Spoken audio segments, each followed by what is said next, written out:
This channel does not promote any violent, harmful, or illegal activities. All content provided by this channel is meant for an educational purpose only. NRI কোটায় medical ভর্তিতে দুর্নীতির অভিযোগ কলকাতার পাঁচটি জায়গায় ED তল্লাশি অভিযান বড় খবর UEM Jaipur is a perfect target for prospective students aspiring for good jobs, good education with future-ready skills. করেয়া Ballygunge new town সহ 5 জায়গায় হানা তদন্তকারী আধিকারিকদের নিঃসন্দেহে বড় খবর সকাল সকাল ইডি আধিকারিকরা একাধিক জায়গায় বেরিয়ে পড়েছেন হানা দিয়েছেন করেয়া থেকে আমাদের সঙ্গে রয়েছেন সোমা দাস নিউ টাউন থেকে রঞ্জিত থাকবে সোমার কাছে আগে যাই সোমা কি জানা যাচ্ছে কার বাড়িতে গেছেন তার বিরুদ্ধে অভিযোগটা কি করেন তিনি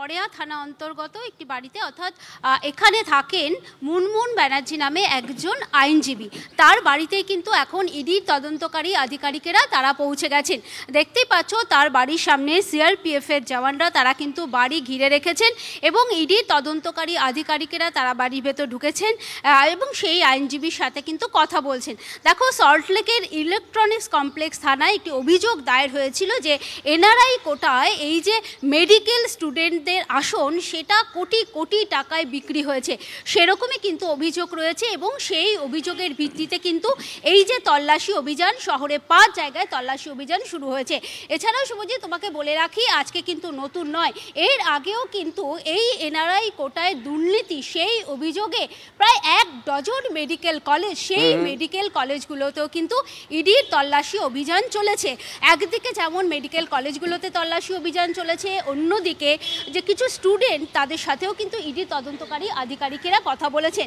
অর্থাৎ একটি জাল চক্র ছড়িয়ে রয়েছে যেটা কিন্তু দেশের বিভিন্ন প্রান্তে রয়েছে তামিলনাড়ু উড়িষ্যা জাল সার্টিফিকেট অর্থাৎ এনআরআই কোটার জাল সার্টিফিকেট সেই জাল সার্টিফিকেট বের করে কিন্তু কোটি কোটি টাকার এই আসন সেই আসন বিক্রি হয়েছে সেই তদন্ত অভিযানে নেমেই কিন্তু আজ সকাল থেকে শহরের বিভিন্ন জায়গায় একদিকে যেমন নিউ টাউন অন্যদিকে বালিগঞ্জ করেয়া রোড না করেয়ার ছবি তুমি দেখাচ্ছিলে নিউ টাউনের ছবি দেখবো রঞ্জিত আমাদের সঙ্গে রয়েছে নিউ টাউন থেকে রঞ্জিত ইডি আধিকারিকরা কার বাড়িতে গেছেন কি পরিচয় কি অভিযোগ তার বিরুদ্ধে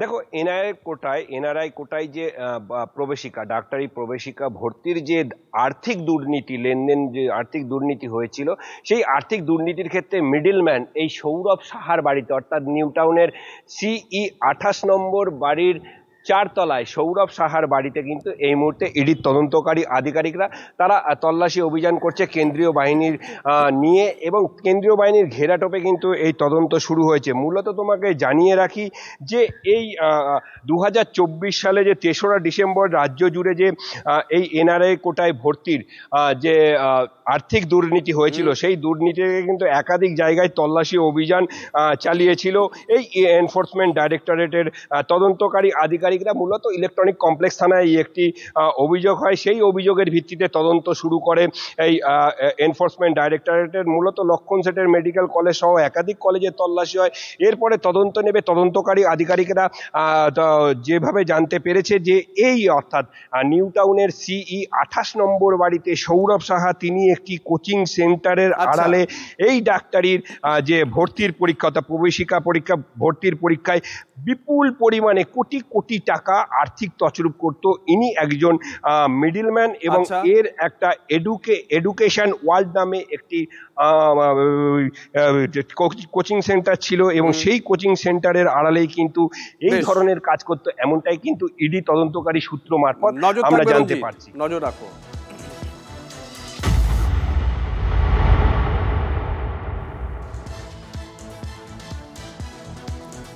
মুর্শিদাবাদ সফরে রয়েছেন মুখ্যমন্ত্রী এরই মাঝে জেলায় তৃণমূলের সাংগঠনিক পদে রদবদলের সম্ভাবনা বীরভূমের মতন কোর কমিটি তৈরি হতে পারে মুর্শিদাবাদ জেলায় এমনটাই সূত্রের খবর ডিটেল নেব কৌশিক আমাদের সঙ্গে রয়েছেন টেলিফোন আমাদের সহকর্মী কৌশিক বীরভূমে পরিস্থিতি অন্য ছিল সেখানে তৃণমূলের অন্তর্কলহ বারবার প্রকাশ্যে এসেছে অনুব্রত মণ্ডল একটা দীর্ঘ সময় জেলবন্দী ছিলেন তাই সেখানে কোর কমিটি গঠন করা হয়েছিল দলের দেখভালের জন্য কিন্তু এখানে কেন কোর কমিটি গঠন করা হবে কোর কমিটি গঠন হলে সেখানে কে কে থাকবেন কোন কোন নেতারা দেখো, এখানে মূলত মুর্শিদাবাদকে যে কারণে কোর কমিটি করা হতে পারে, সেক্ষেত্রে যে সভাপতির একটা বদলের ইঙ্গিত রয়েছে, কিন্তু অন্যদিকে যদি ভোটের নিরীক্ষে দেখা যায় তাহলে অপূর্ব সরকার কিন্তু ভালো ফল করে এনে দিয়েছে।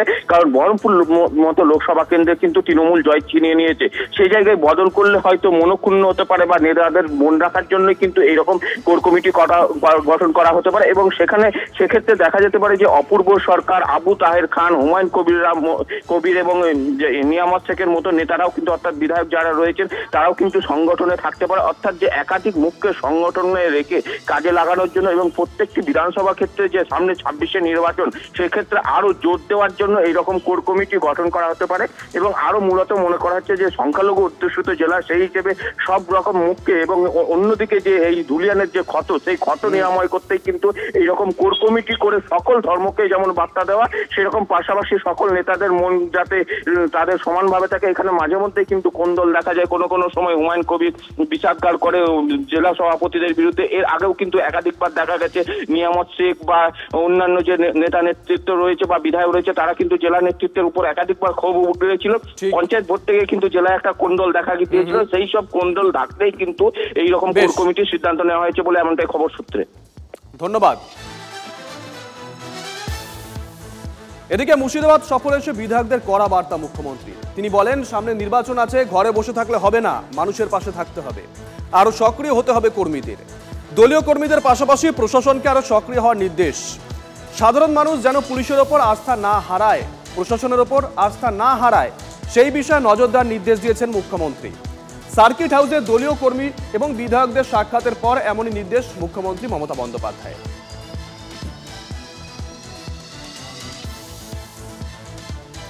মুর্শিদাবাদে পরিকল্পনা করে হিংসা, বহরমপুরে সরব মুখ্যমন্ত্রী। ঘটনার পরদিনই জাতীয় মানবাধিকার কমিশনের সফর নিয়ে প্রশ্ন তুললেন মমতা বন্দ্যোপাধ্যায়। তার বক্তব্য, তারা মণিপুরে কেন যাননি? এই ধরনের অশান্তি বাংলা সহ্য করবে না। কড়া বার্তা বাংলার মুখ্যমন্ত্রীর।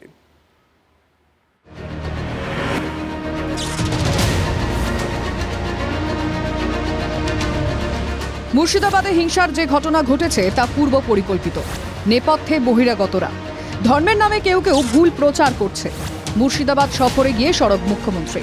মমতা বন্দ্যোপাধ্যায়ের কথায়, মুর্শিদাবাদের অশান্তির পিছনে আসল সত্য দ্রুত সামনে আসবে। এবারে প্ল্যান করে এই ঘটনা ঘটানো হয়েছে, একটা কমিউনিটি আর একটা কমিউনিটির উপর ঝাঁপিয়েছেন, তাদের আমি বলবো এসব কিন্তু বাংলা সহ্য করবেন না। আমি দাঙ্গার বিরুদ্ধে, আমি চক্রান্তের বিরুদ্ধে। ওয়াকফ অশান্তির জেরে রণক্ষেত্রের চেহারা নিয়েছিল মুর্শিদাবাদ। সরকারি সম্পত্তি নষ্ট, পুলিশের গাড়িতে হামলা, ঘরবাড়ি ভাঙচুর, জেলায় খুনও হন 3 জন। অশান্তির পরিস্থিতির মধ্যে জেলা পরিদর্শনে যান জাতীয় মানবাধিকার মহিলা কমিশনের প্রতিনিধিরা। গিয়েছিলেন রাজ্যপাল সিভি আনন্দ বোসও। প্রায় 3 সপ্তাহ পর মুর্শিদাবাদে মুখ্যমন্ত্রী। সোমবার জেলায় গিয়ে কেন্দ্রীয় সরকারের বিরুদ্ধেই অভিযোগের আঙুল তোলেন মমতা বন্দ্যোপাধ্যায়। চক্রান্ত করে এত ভয় কিসে? তোমরা তো ঘুরে গেছো। ঘটনা ঘটার পরের দিনই মানবাধিকার কমিশন চলে এলো। কই মণিপুরে তো যায়নি, 2 বছর ধরে গন্ডগোল হয়েছে। ইউপিতে তো যায়নি। নাম না করে এদিন কার্তিক মহারাজকে তুলোধনা করেন মুখ্যমন্ত্রী। বেলডাঙ্গা সুতি ধুলিয়ানের মানুষকে প্ররোচনা দেওয়ার অভিযোগ তোলেন তিনি। এখানে কোনো একটা সেবাশ্রম আছে, আপনারা জানেন তিনি কি করেন, তার কি কীর্তি, তার কি কুকীর্তি, তিনি কিভাবে মানুষকে প্রভোগ করে। বেলডাঙ্গা থেকে শুরু করে একেবারে সুতি ধুলিয়ান সব। আর তিনি এইটা কিসে কাকে বলছেন? আমি সন্ন্যাসী, আমি নিজের শ্রাদ্ধ নিজে বিরজা হোম করে সন্ন্যাসী হয়েছি। আমার আগেও কেউ নেই, আমার পিছেও কেউ নেই। একটা সিআই অফিস ছিলেন ওখানে ল্যান্ডের, এটা তুলে নিতে বলেছেন। আমাকে কিছুটা নিরাপত্তাহীনতায় ভোগাবার জন্য করছেন। আর 3 ঘন্টা লাইট অফ করে রাখা, তাই 48 ঘন্টা। সুতরাং সেখানকার ডিপার্টমেন্ট, ইলেকট্রিক ডিপার্টমেন্ট রয়েছে। আমি কি এত বড় শক্তিধর? মুখ্যমন্ত্রী সাংবাদিক বৈঠকের পরই পাল্টা আসরে বিরোধী দলনেতা। মুর্শিদাবাদ সফরকে তীব্র কটাক্ষ।